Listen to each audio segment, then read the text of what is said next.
Bismillahirrahmanirrahim. Assalamualaikum warahmatullahi wabarakatuh. Alhamdulillah. Nahmaduhu wa nasta'inuhu wa nastaghfiruh.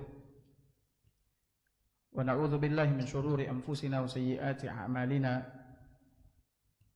May yahdihillahu fala mudilla lahu wa may yudlil fala hadiya lahu. Asyhadu an la ilaha illallah wahdahu la syarika lah. Wa asyhadu anna Muhammadan abduhu wa rasuluhu amma ba'd. Bapak Ibu hadirin hadirat yang semoga senantiasa dirahmati oleh Allah Azza wa Jalla. Melanjutkan pelajaran kita dalam bahasan kitab Sahih Al-Adab Al-Mufrad. Kita masih berada pada pembahasan hadis-hadis mengenai adab kepada tetangga. Dan di pertemuan sebelumnya kita telah membahas hadis tentang anjuran Nabi SAW untuk memperbanyak kuah ketika memasak masakan yang berkuah, lalu dibagi-bagikan kepada tetangga. Nah, sekarang kita akan masuk kepada bab yang baru, yaitu bab khairul jiran. Bab khairul jiran, bab sebaik-baik tetangga. Bab sebaik-baik tetangga. Ini adalah bab yang menjelaskan kepada kita siapakah tetangga yang paling baik. Dan kita hidup bertetangga. Apakah kita tetangga yang paling baik, atau justru kita adalah tetangga yang paling buruk? Baik buruknya tetangga bukan berdasarkan perasaan kita, ya, akan tetapi baik buruknya tetangga ditimbang dari syariat, dari kacamata syariat, agama. Ketika agama memandang bahwa tetangga yang baik itu adalah begini, maka itulah tetangga yang baik. Ketika agama memandang bahwa tetangga yang begini adalah tetangga yang buruk, maka dia adalah tetangga yang buruk. Karena boleh jadi ada sebahagian di antara kaum muslimin merasa dia adalah tetangga yang paling baik. Dia sudah merasa menjadi tetangga yang baik, padahal dia adalah tetangga yang buruk. Jadi baik buruknya tetangga ditimbang atau dilihat dari kacamata syariat. Siapakah tetangga yang paling baik? Hadis yang dinukilkan oleh Imam Al-Bukhari dari Abdullah bin Amr bin As radhiyallahu taala anhuma an Rasulillah sallallahu alaihi wasallam annahu qala, dari Rasulullah sallallahu alaihi wasallam beliau bersabda, khairul ashabi indallahi ta'ala khairuhum li sahibihi. Kata Nabi SAW, sebaik-baik sahabat, teman, di sisi Allah Tabaraka wa Ta'ala adalah yang paling baik kepada sahabatnya. Sebaik-baik sahabat di sisi Allah Subhanahu wa Ta'ala adalah sahabat yang paling baik kepada sahabatnya. Artinya apa? Artinya dia senantiasa berbuat baik kepada sahabatnya, ya, mempergauli sahabatnya dengan ma'ruf, dan menjadi sahabat yang paling bermanfaat buat sahabatnya.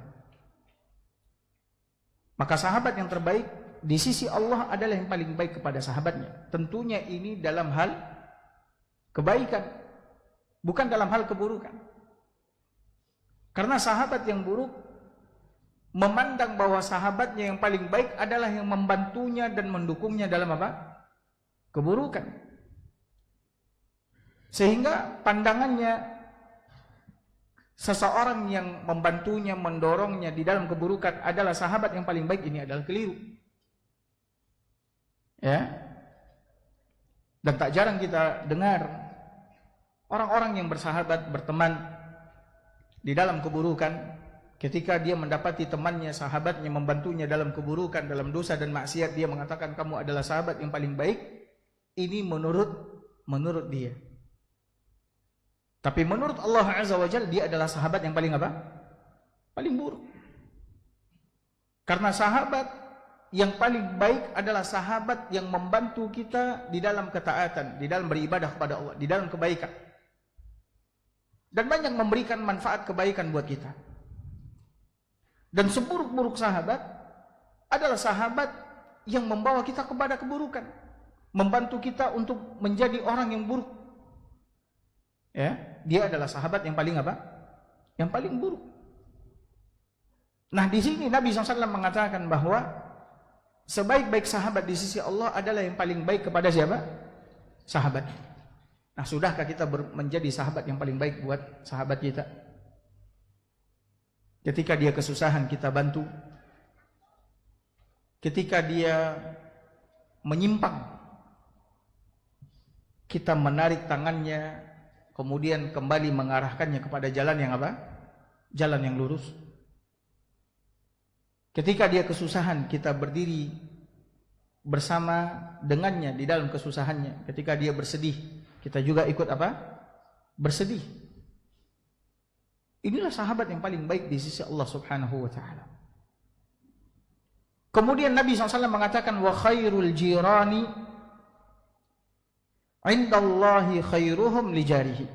Dan sebaik-baik tetangga di sisi Allah Subhanahu wa ta'ala adalah tetangga yang paling baik kepada siapa? Tetangganya. Tetangga yang paling baik kepada tetangganya adalah tetangga yang paling baik dan mulia di sisi Allah Subhanahu wa ta'ala. Nah, Bapak Ibu hadirin hadirat yang semoga senantiasa dirahmati oleh Allah Subhanahu wa ta'ala. Di dalam hadis ini Nabi SAW menjelaskan kepada kita sahabat yang terbaik dan tetangga yang paling baik. Nah, sekarang mungkin ada yang bertanya, Ustaz, bagaimana kalau tetangga ini semuanya berbuat baik? Maka mana yang paling baik di antara mereka? Tetangga A berbuat baik kepada tetangga B, tetangga B berbuat baik kepada tetangga A. Maka yang paling baik di sisi Allah adalah yang lebih banyak lagi kebaikannya kepada siapa? Tetangganya. Contoh, kalau misalkan tetangganya yang A menghadiahkannya misalkan roti bakar misalnya. Dia pun membalas kebaikan tetangganya, atau dia pun juga berbuat baik kepada tetangganya dengan menghadiahkan yang lebih baik lagi daripada roti. Misalkan apa? Sate. Kira lebih mahal roti tadi daripada sate lah. Anggap cincang kambing. Ya. Kalau tadi roti-roti biasa hanya hadiahkan misalkan ya pizza misalnya. Maka dari dua tetangga yang sama-sama berbuat baik ini, yang paling baik di sisi Allah, yang paling banyak kebaikannya kepada tetangganya. Begitu juga dalam berteman. Di dalam berteman, bersahabat. Kalau seandainya ada dua orang yang mereka bersahabat dan mereka saling mencintai, mereka juga saling berbuat baik satu dengan yang lainnya, maka yang paling afdal di antara mereka adalah yang paling besar kecintaannya dan paling besar pula kebaikannya buat sahabatnya. Begitu juga dengan apa? Tetangga. Begitu juga dengan apa? Tetangga. Kalau seandainya semua tetangga-tetangga itu berbuat baik, maka yang paling baik di sisi Allah adalah yang paling baik atau yang paling banyak kebaikannya buat siapa? Buat tetangganya.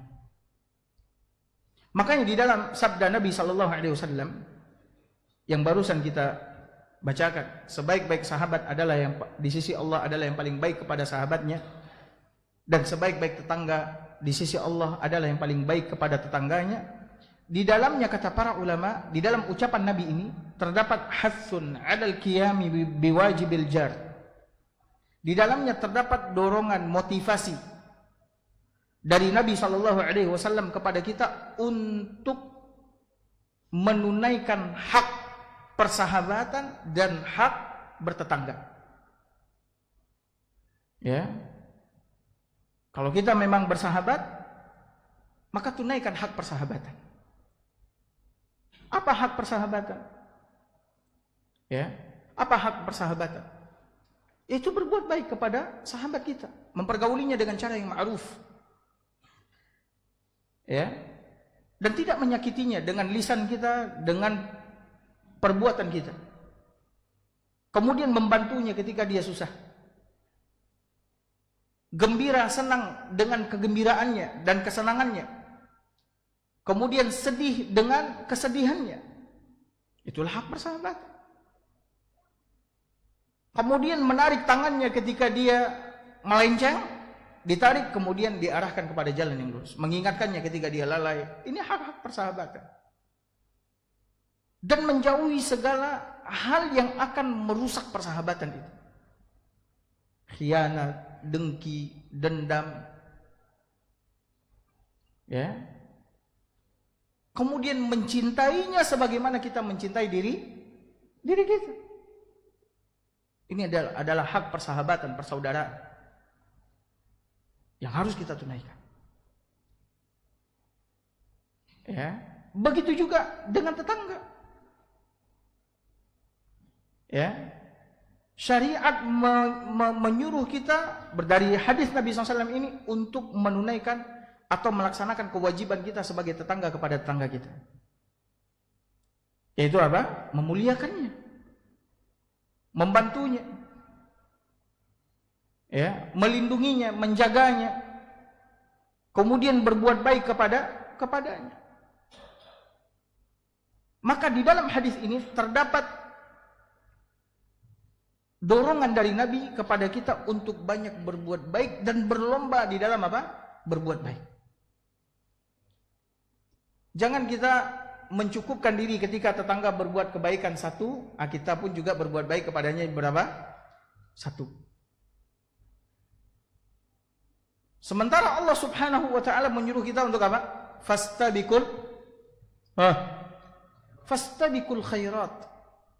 Apa arti fastabiqul khairat? Kau apa buku tadi?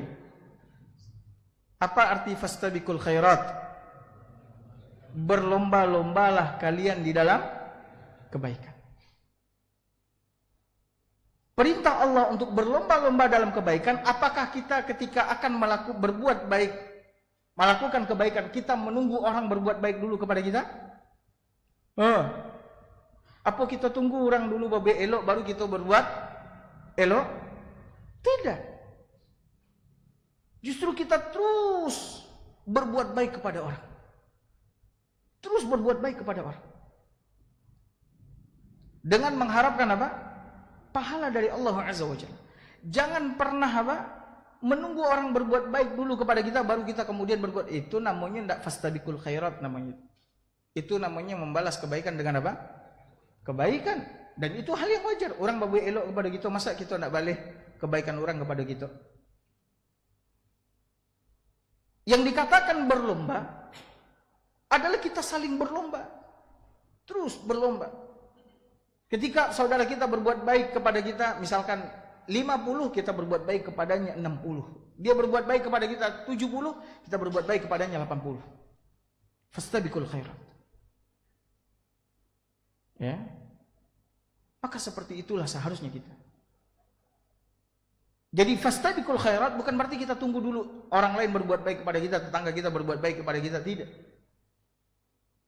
Tapi kita terus berbuat baik kepadanya. Dan dari situ akan tampak keikhlasan kita di dalam berbuat baik. Karena kita berbuat baik tidak menunggu kebaikan dari dia terlebih dahulu. Kita berbuat baik karena mengharapkan apa? Keridhaan Allah Subhanahu wa taala. Urusannya dengan Allah Azza wa Jalla. Maka oleh karena itu, orang yang terdepan di dalam berbuat baik, maka dia pula yang terdepan nanti di dalam memperoleh keridhaan Allah Subhanahu wa taala atau di dalam memperoleh kemuliaan untuk masuk ke dalam surga Allah Azza wa Jalla.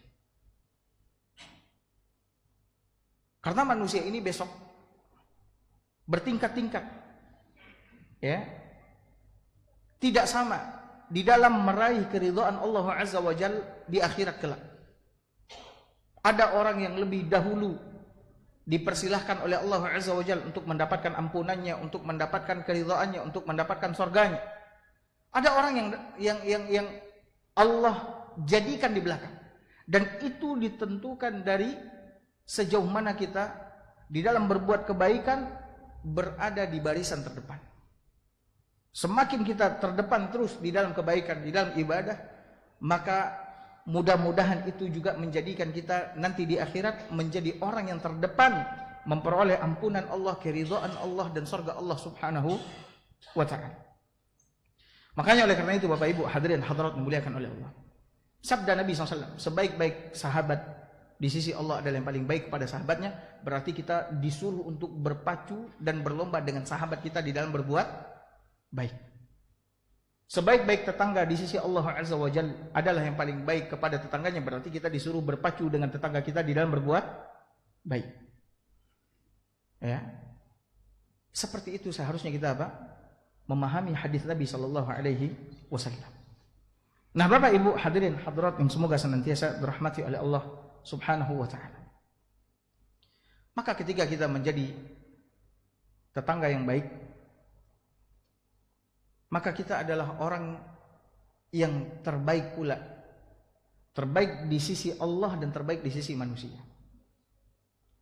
Terbaik di sisi Allah dan terbaik di sisi manusia. Orang-orang akan Orang-orang akan mencintai kita, menyukai kita, bahkan mengharapkan kebaikan kita. Dan mereka aman dari dari keburukan, karena mereka tidak mengenal keburukan dari kita. Yang mereka tahu dari kita adalah kebaikan. Nah, kalau seperti itu diri kita, diharapkan kebaikannya oleh manusia, aman dari keburukan kita, maka kita adalah orang yang paling baik di antara manusia yang ada. Sebagaimana Nabi SAW bersabda dalam hadis yang diriwayatkan oleh Imam Tirmizi, ketika Nabi SAW melewati sahabat-sahabat yang tengah duduk, lalu Nabi SAW bertanya kepada mereka, ala ukhbirukum bi khairikum min syarrikum? Maukah kalian, kata Nabi SAW, aku beritahukan kepada kalian siapa orang yang terbaik di antara kalian dan siapa orang yang terburuk? Mau tidak kalian aku kasih tahu, kata Nabi, orang yang terbaik di antara kalian dan orang yang terburuk di antara kalian? Kata sahabat, bala ya Rasulullah. Tentu wahai Rasul. Siapakah orang yang terbaik di antara kami dan siapakah orang yang terburuk di antara kami? Lalu Nabi SAW bersabda, khairukum man yurja khairuhu wa yu'man syarruhu. Sebaik-baik kalian, kata Nabi SAW, adalah orang yang diharapin kebaikannya oleh manusia dan aman dari keburukannya. Artinya orang ketika dia datang, orang senang, orang bahagia, orang menanti-nantikan kehadirannya. Dan orang tidak pernah merasa di pulau pajago. Tak pulau yang kanyo keciannya kok. Bara lo pitih wak kadiambiaknya kok. Kok kalau dia butang ke butang saya kok. Enggak aman dari keburukan. Ini bukan orang yang terbaik. Tapi orang yang terbaik, orang senantiasa mengharapkan kebaikan darinya. Karena memang dia dikenal oleh orang-orang suka berbuat baik. Suka berbuat baik. Subhanallah. Lihat orang susah di jalan, dia bantu. Lihat ada yang butuh bantuannya, dia bantu. Tanpa dia mengenal orang tersebut atau tahu dengan orang atau memiliki hubungan dengan orang tersebut. Enggak, pokoknya dia menebarkan kebaikan di muka bumi. Di mana-mana dia berada, dia tebarkan kebaikan. Entah dengan senyuman, entah dengan wajah yang berseri-seri, entah dengan menghibur orang, membesarkan jiwa orang, atau dengan membagi-bagikan harta. Dan aman dari keburukan. Karena memang gak pernah diketahui dia berbuat buruk kepada orang. Ini orang yang terbaik. Wa syarrukum, sementara orang yang paling buruk di antara kalian, kata Nabi SAW, man la yurja khairuhu wa la yu'man syarruhu. Enggak pernah diharapin kebaikannya dan juga tidak pernah merasa aman dari keburukannya. Orang nggak pernah ngarapin. Justru orang ngarapin dia apa? Apa? Mati. Ya, mati ke jam naon. Orang mungkin ngarapin dia pindah, dia jauh. Ya. Ibilu lanya kepindah. Sakit kepala awaknya. Ya. Kalau dia hadir atau dia bertetangga atau dia berteman, orang nggak pernah merasa aman dari apa? Keburukan. Ini orang yang paling buruk. Nah, jadi Bapak Ibu hadirin hadirat dimuliakan oleh Allah, kita ini masuk kemana? Masuk kepada sahabat yang baik kah atau sahabat yang paling buruk? Tetangga yang baik kah atau tetangga yang apa? Buruk. Kan pemahaman terbalik dari hadis Nabi SAW. Kalau tadi Nabi mengatakan sebaik-baik sahabat di sisi Allah adalah yang paling baik kepada sahabatnya, dan sebaik-baik tetangga di sisi Allah ya adalah yang paling baik kepada tetangga. Berarti pemahaman terbaliknya apa? Seburuk-buruk sahabat di sisi Allah adalah yang paling buruk kepada siapa? Sahabatnya, dan seburuk-buruk tetangga di sisi Allah adalah yang paling buruk kepada tetangganya. Itu pemahaman terbalik. Nah, jadi Bapak Ibu lihat, kita ini pasti punya sahabat, pasti punya teman. Sudahkah kita menjadi teman yang terbaik? Kita pun juga hidup bertetangga. Sudahkah kita menjadi tetangga yang apa? Yang baik. Makanya oleh karena itu Bapak Ibu hadirin hadirat yang semoga senantiasa dirahmati oleh Allah Azza wa Jalla. Saya mungkin pernah menceritakan tentang kisah tetangganya Abu Hamzah As-Sukkari. Tetangganya Abu Hamzah As-Sukkari. Di mana tetangganya Abu Hamzah ini, Abu Hamzah adalah seorang laki yang soleh, laki yang baik. Tetangganya ingin menjual rumah. Tetangganya ingin menjual apa? Rumah. Nilai rumah yang ingin dia jual 2.000. Nilai rumah yang ingin dia jual berapa? 2.000. Lalu datang orang ingin membeli rumahnya. Kau mau jual rumahmu? Iya. Berapa? 2.000. Ini duit 2.000. Tapi aku terima. Berikan aku uang 2.000 lagi. Lah buat apa? Buat apa kata orang itu? Buat tetanggaku kata dia.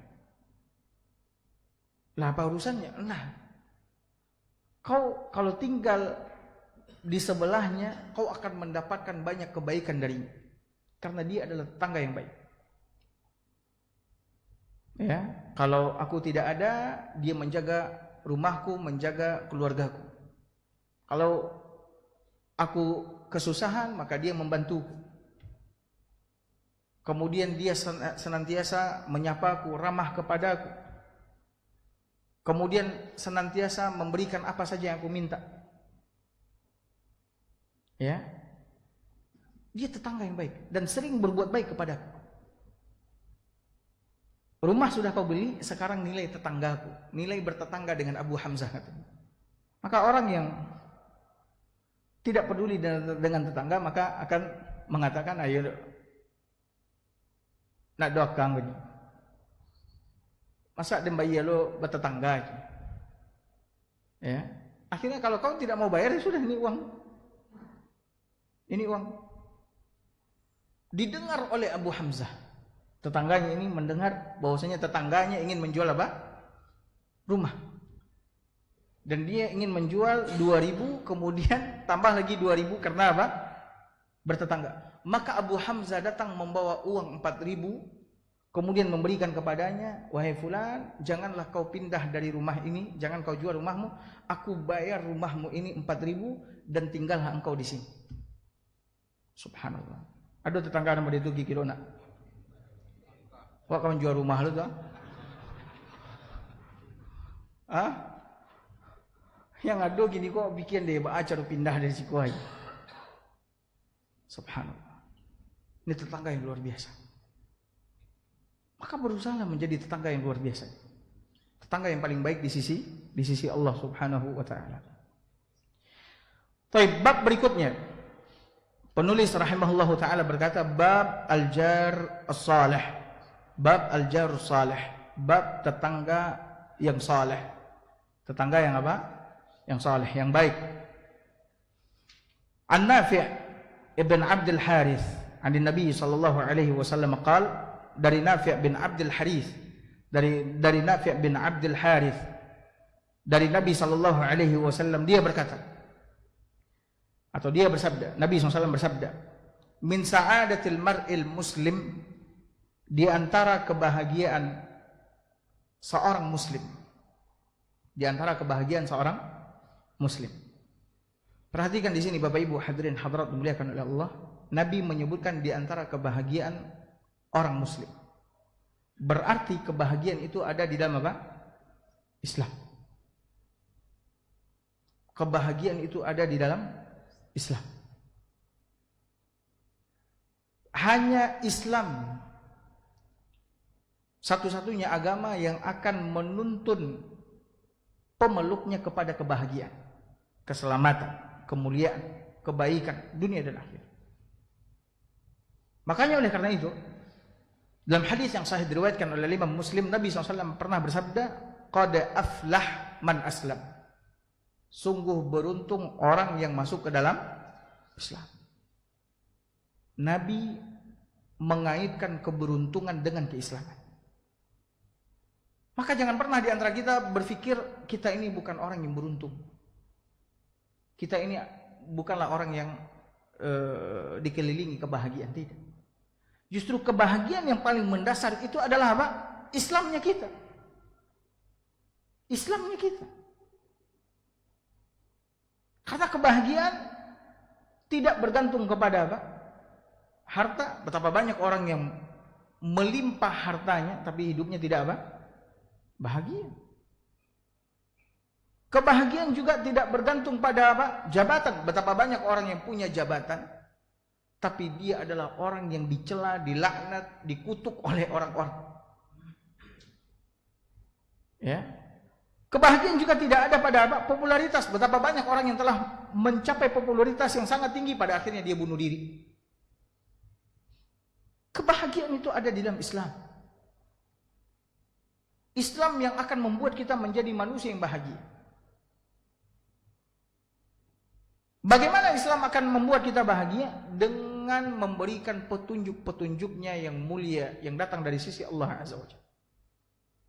Mungkin ada sebagian yang mengatakan, Ustaz, ane udah Islam tapi ane nggak bahagia hidup, Ustaz. Ya, ente udah Islam tapi ente tidak mengikuti petunjuk-petunjuk apa?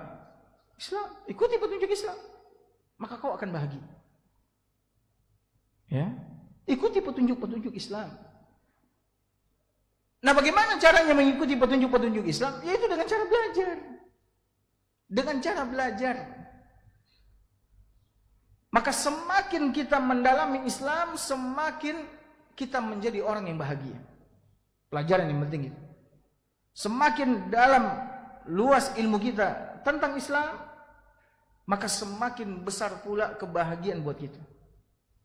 Tapi semakin kita dangkal tentang Islam, semakin kita sengsara di dalam kehidupan ini. Ya. Lihatlah orang-orang yang dari sisi keduniaan mereka apa? Mungkin adalah orang yang paling tidak beruntung dari sisi apa? Keduniaan. Tapi dia jauh lebih bahagia ketimbang orang yang mungkin secara kasat mata adalah orang yang beruntung dari sisi apa? Keduniaan. Subhanallah. Dia menikmati kehidupannya, dia ketawa dengan istrinya, ketawa dengan anak-anaknya. Ya, jarang kita temukan keningnya, Pak. Bakarui. Kita lihat orang bakarui sekarang. Sehingga dipanggil lo di orang yongkarui. Yongkarui. Ada di kampung-kampung itu dipanggil yongkarui. Dek bakarui itu tarikan yang ya. Minta maaf kalau ada nanti singgungan yang mau bakarui. Aduh, lu orang memanglah bawaannya Ustaz tak kari tapi nyu bahagia aja Ustaznya. Ada orang ya. Saya perhatikan beberapa ikhwah kita, ya, rumah ngontrak pun sangat-sangat sederhana, nggak memiliki harta, ngontrak nggak memiliki harta, tapi dia punya motor becak, ya, ketawa sama istrinya duduk di belakangnya, senang, bahagia, anaknya juga bahagia. Kadang balik STC di jalan tuh, ya, TS yang sampai 1000, 3000, bahagia luar biasa. Cali orang boto, lah boto, batangka ke batangka segala itu. Subhanallah. Makanlah di restoran, tapi dia tidak menikmati itu. Ya. Nah, kenapa? Karena dia jauh dari petunjuk Islam. Maka ini yang harus kita syukuri Bapak Ibu sekalian. Alhamdulillah Allah Azza wa Jalla telah menunjuki kita kepada apa? Islam. Lalu tugas kita apa? Tugas kita belajar untuk mengikuti petunjuk apa? Islam, agar kita mendapatkan kebahagiaan, kebaikan dunia di dunia ini sebelum nanti kita mendapatkan kebahagiaan dan kebaikan di mana? Di akhirat. Nah, Nabi SAW mengatakan min sa'adatil mar'il muslim, di antara kebahagiaan seorang muslim, ini tanda-tanda bahagianya seorang muslim. Yang pertama kata Nabi SAW, ya, yang pertama kata Nabi SAW, al-maskanul wasi'. Yang pertama kata Nabi SAW adalah tempat tinggal yang luas. Di antara kebahagiaan seorang muslim adalah apa? Tempat tinggal yang apa? Luas. Ya. Maksudnya apa tempat tinggal yang luas itu? Apa kita harus punya rumah tipe 200 atau 300? Jangan bayangkan tinggal yang luas berarti wak patut nak bahagia ya tadi aja. Rumah wak marah tipe 21. Tipe 21 kan yang paling ketek. Hah? 36. Anggaplah 21. Ya, patut nak bahagia, batu aja gitu ustaz tu. Bapak Ibu hadirin hadirat dimuliakan oleh. Maksud rumah yang luas di sini, ya, maksudnya adalah kita bisa menutupi aurat-aurat orang-orang yang ada di rumah. Itu maksud rumah yang luas. Tidak mesti harus punya rumah tipe berapa? 100, 150. Tipe 21 tapi kita sudah bisa membagi di situ, menyekat di situ. Ini untuk putra kita, ini untuk putri kita. Kita pun juga suami istri juga bisa apa? Tertutup auratnya. Itu maksud rumah yang apa? Yang luas. Bukan berarti kita harus punya tanah seindaknya 600 Ustaz. Rumah ya seindaknya 300 isinya Ustaz. Lah. Tidak mesti. Bahkan orang-orang, afwan ya, ini bukan maksud menyindir orang yang punya rumah besar kemudian jual rumahnya kepada rumah yang kecil, tidak. Kalau bisa rumah gadang, bisa menampung anak-anak, bisa memisahkan anak-anak, bahkan satu orang satu kamar, bahkan ada kamar untuk orang tua, ada kamar untuk keluarga, tamu, itu tentu lebih apa? Lebih bagus lagi. Ya. Maksudnya itu Bapak Ibu hadirin hadirat dimuliakan oleh Allah, yang seperti yang kita katakan tadi. Kita punya rumah yang luas agar aurat yang ada di dalam rumah tidak terlihat oleh orang yang berada di mana? Di luar. Itu maksud. Bukan berarti kita harus punya tanah yang besar kemudian bangun rumah yang apa? Besar. Bahkan kita temukan sebagian orang ya, ketika dia sudah tua di usia 50-an ke atas, anaknya sudah memiliki kehidupan sendiri, kemudian tinggal bersama istrinya.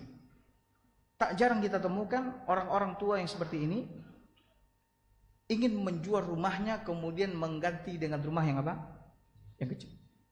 Saya kemarin berkunjung ke rumah salah seorang kerabat. Itulah rumahnya besar, tingkat 2. Ya. Ketika cerita-cerita waktu itu, tak kenapa sampai cerita rumah waktu itu. Tapi dia bilang ya anaknya cuma 2 orang, kemudian sedang kuliah, kemudian jarang berkumpul, dan nanti selesai kuliah dia akan bekerja, kemudian dia akan menikah dan seterusnya, sampai dia bilang, ini om saja kata dia, pengen jual kan? Serius om? Iya. Kami tinggal berdua, om sibuk, tante juga sibuk kata dia. Kami pengen jual rumah. Ya. Karena tidak terurusi oleh kami, dan kami juga jarang di rumah. Nah, buat apa? Bahkan kalau ada kamarnya saja ada 4 apa 5, kalau ada maling tinggal di salah satu kamar, kita mungkin tidak apa? Tidak tahu. Ya. Jadi kebahagiaan yang pertama itu adalah al-maskanul wasi', rumah yang apa? Yang luas. Rumah yang apa? Yang luas. Dan di sini sebagian para ulama juga menjelaskan maksud luas di sini, ya seperti yang tadi kita katakan, bisa menutupi aurat-aurat yang ada di dalam rumah. Anak laki-laki dan wanita bisa dipisah. Bahkan kalau seandainya rumah itu masih luas, bisa menampung tamu, memuliakan tamu, tentu akan lebih apa? Lebih baik. Di samping rumah yang agak luas, ini pun juga akan mendatangkan kesehatan untuk penghuni apa? Rumah. Sirkulasi udara. Ada rumah orang yang kecil, sempit, kemudian tidak ada apa? Sirkulasi udaranya tidak apa? Tidak bagus. Sehingga menimbulkan apa? Penyakit. Ya, sehingga menimbulkan apa? Penyakit. Dan dari sini juga Bapak Ibu hadirin hadirat dimuliakan oleh Allah, terang juga bagi kita bahwa di antara hal yang diharapkan oleh manusia untuk bahagia adalah apa? Punya rumah. Kalau seandainya tidak memiliki rumah sendiri, paling tidak dia memiliki uang atau harta untuk mengontrak rumah. Yang penting ada rumah. Ya, yang penting ada rumah. Dan itu yang kita dengar dari orang-orang. Bahkan ketika ada orang misalkan punya harta, kalau dia ditanya, atau orang-orang tua ditanya punya harta, sementara dia belum punya rumah dan juga belum punya mobil.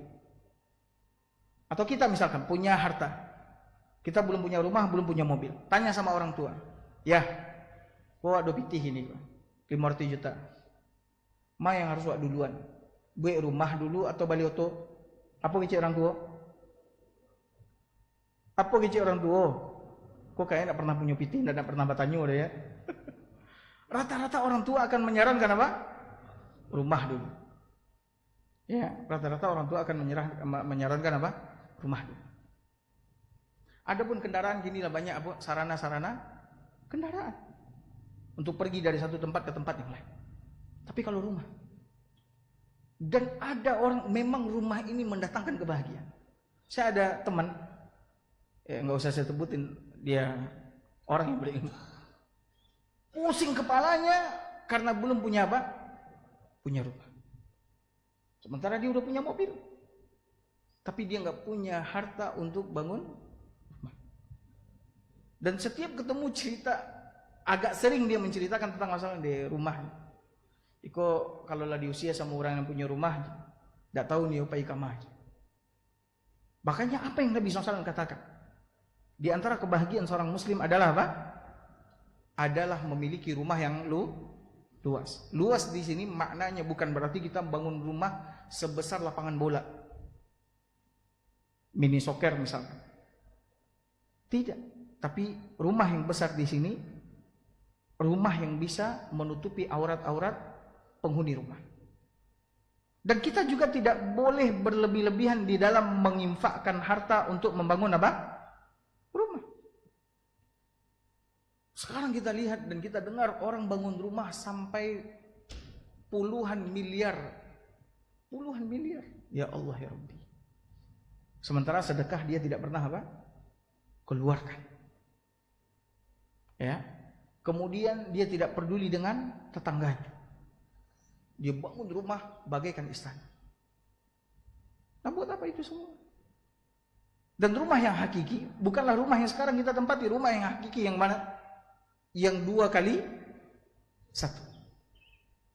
Kuburan liang lahat. Nah, ini yang pertama Bapak Ibu hadirin hadirat dimuliakan oleh Allah. Kemudian yang kedua, di antara kebahagiaan seorang muslim kata Nabi SAW adalah wal jari saleh, tetangga yang saleh. Tetangga yang saleh yang dimaksud di sini kata para ulama adalah tetangga yang membantunya untuk melakukan ketaatan kepada Allah Azza wa Jalla. Kemudian tetangga yang menegakkan amar ma'ruf nahi mungkar, yang senantiasa mengingatkannya ketika lalai, membantunya untuk beribadah kepada Allah Subhanahu wa taala. Ini tetangga yang baik. Ya. Bukan tetangga yang hanya menyibukkan dia dengan apa? Dengan dunia. Kemudian fitnah dunia, musibah-musibah dunia. Sehingga tetangganya ini lupa dengan akhirat. Tidak, maka sekarang lihat tetangga kita. Ada nggak dia mengajak kita untuk mengaji? Yuk ngaji yuk. Ini Bapak Ibu hadirin hadirat dimuliakan oleh Allah. Saya rasa nggak ada sulitnya itu. Ketika misalkan kita mau pergi kajian nih sekarang ke Ubay. Ada tetangga, Pak, nanti malam saya mau kajian di Ubay. Yuk ikut yuk. Pakai mobil saya aja atau naik motor saya aja. Ya tetangga yang baik ini. Dan tidak usah malu, kita nggak ngajakin orang untuk berzina, nggak ngajakin orang untuk mencuri. Kenapa kita malu untuk ngajakin orang apa? Mengaji. Kita nggak ngajakin orang untuk pesta yang tidak benar, untuk minum khamar dan lain sebagainya. Kita ngajakin orang ke masjid. Maka jangan sungkan-sungkan ngajakin tetangga, Pak, ini waktu sholat udah masuk, yuk ke masjid yuk. Dan itu akan lebih dikenal oleh tetangga kita. Ya, akan lebih dikenal. Ketika afwan ya, kalau seandainya kita meninggal dunia, dia akan mengatakan, fulan yang meninggal ini setiap dia lewat dia selalu ngajakin saya ke masjid. Subhanallah. Yang dia ingat di kepalanya kita kebaikan-kebaikan yang sering kita berikan kepadanya. Fulan kalau ketemu sama saya selalu assalamualaikum, assalamualaikum. Ya, selalu nanyain kabar saya. Sekarang dia udah nggak ada. Ini tetangga yang baik. Maka jadilah tetangga yang baik Bapak Ibu sekalian. Pulang dari kerja kantor misalkan bawa roti bakar cuman satu, dilihat sama tetangga, panggil dia, berikan beberapa potong kepadanya. Berikan beberapa potong kepadanya. Atau bawa limau 2 kilo. Limau 2 kilo bara uncek. Bara buah limau 2 kilo. Yang agak gadang harus ketik limau. 10 sampai 2 kilo. Berikan 2, berikan 3 deh. Ambo kebetulan bawa limau kah? Ambil lah. Anjan. Anak situ sih 9 gitu. Jam bikin anak ke 7 ke cukup untuk mereka gitu. Kasih 2, kasih 3. Tangga yang baik. Pulang misalkan dari toko buku, ada beli buku-buku kecil, datang ke rumah tangga. Assalamualaikum, salam. Tadi saya ke toko buku. Ini ada buku nih sifat salat Nabi, mudah-mudahan bermanfaat. Coba lakuin itu. Sehingga kita dikenal baik sama tetangga kita. Ya, dikenal baik. Bukan dikenal sebagai fulan yang mati, yang meninggal petang sampai yang rumah mbaknya. Ke rumah mbak saya tak pernah deh. Basuh jawabnya lengah saja. Aku mau sajinya peson surang saja nih. Subhanallah. Jadilah tetangga yang soleh, yang membantu tetangganya untuk apa? Berbuat baik. Kemudian yang ketiga, di antara tanda kebahagiaan seorang muslim kata Nabi SAW adalah wal markabul hani. Wal markabul hani yaitu kendaraan yang nyaman. Kendaraan yang apa? Yang nyaman. Kendaraan yang dimaksud kendaraan yang nyaman di sini Bapak Ibu hadirin hadirat dimuliakan oleh Allah adalah kendaraan yang membantu pemiliknya untuk melakukan ketaatan kepada Allah. Contoh, membawanya ke masjid untuk sholat, menghadiri kajian, menyambung hubungan rahim, membantu orang yang kesusahan dan seterusnya. Ini kendaraan yang nyaman, dan kendaraan ini pula yang insya Allah Ta'ala akan membawanya ke surga Allah Subhanahu Wa Ta'ala. Ada orang punya banyak kendaraan tapi kendaraannya tidak pernah dia gunakan untuk pergi ke masjid, untuk menghadiri kajian, untuk menyambung hubungan rahim, untuk membantu orang yang kesusahan. Ada orang-orang yang demikian. Tapi ada orang yang punya kendaraan bagus-bagus, dia naikkan orang-orang miskin. Ayo naik. Kemana? Makan kita di rumah makan Padang. Ada orang-orang demikian. Pak, kita naik nanti kotor kendaraan, udah nggak usah kau pikirin, tinggal ku cuci kata dia. Ada orang-orang demikian. Kita punya kendaraan mewah sekalipun nggak ada gunanya itu. Kalau cuma sekadar dilap-lap kerjanya, kan ada orang yang punya kendaraan kerjanya cuma apa? Ngelap-lap, ada debu. Tapi tidak pernah membawanya ke masjid, tidak. Ada orang cuma kendaraannya, afwan ya, mobil Kijang tua lama, tapi sudah kemana-mana. Mobil itu membawanya untuk beribadah kepada Allah. Ya, ini kendaraan yang sangat luar biasa. Nah, kalau seandainya kita memiliki rumah, kita memiliki tetangga yang baik, kita memiliki kendaraan, maka ketahuilah kita akan menjadi seorang muslim yang apa? Yang bahagia. Yang bahagia. Jadi kendaraan yang nyaman, kendaraan yang baik, bukan kendaraan yang mahal harganya, luar biasa nilainya, luar biasa aksesorisnya, kecanggihannya, tidak. Tapi kendaraan yang membantu kita untuk apa? Melakukan ketaatan kepada Allah. Maka saya teringat cerita Ustaz Firanda yang mungkin pernah lihat. Ada salah seorang ustaz, dia punya kendaraan sudah tua, Avanza. Lalu ada salah seorang jamaah, dia punya mobil banyak, mungkin mobil mewah, ada Fortuner. Dia mengatakan kepada ustaz itu, Ustaz, jual saja mobil Ustaz, maka ambil mobil ini, kata dia. Ambil mobil Fortuner ini, gunakan untuk kepentingan Ustaz. Ya. Karena dia sudah berilmu, dia tahu untuk meringankan hisabnya, untuk membantu ustaznya di dalam dakwah, dia menginginkan kebaikan, ada saham kebaikan buat dirinya. Dia mengatakan itu, ambil saja Ustaz. Ustaznya bilang apa? Jangan. Ya, jangan ganti mobilku ini. Kenapa? Karena aku sudah mengkhatamkan Al-Quran di situ 100 kali. Kata. Dia sudah mengkhatamkan Al-Quran di mobil Avanza itu berapa kali? 100 kali. Ini kendaraan yang luar biasa. Jadi jangan pernah kita berpikir apa gunanya punya mobil miliaran, tapi nggak pernah membawa kita ke masjid, nggak pernah mengantarkan kita ke tanah suci dan lain sebagainya. Nggak ada gunanya. Tidak membawa kita ke rumah orang tua kita untuk menyambung berbakti kepada mereka, menyambung hubungan rahim dengan keluarga-keluarga kita, nggak ada gunanya itu. Mending kendaraan biasa-biasa saja, tapi membantu kita untuk apa? Untuk berbuat kebaikan dan membantu kita untuk melakukan ketaatan kepada Allah Azza wa Jalla. Tapi mungkin cukup sampai di sini kajian kita. Semoga apa yang kita sampaikan bermanfaat. Barakallahu fikum. Sallallahu ala nabiyina Muhammad wa ala alihi wa sahbihi wasallam. Assalamualaikum warahmatullahi wabarakatuh.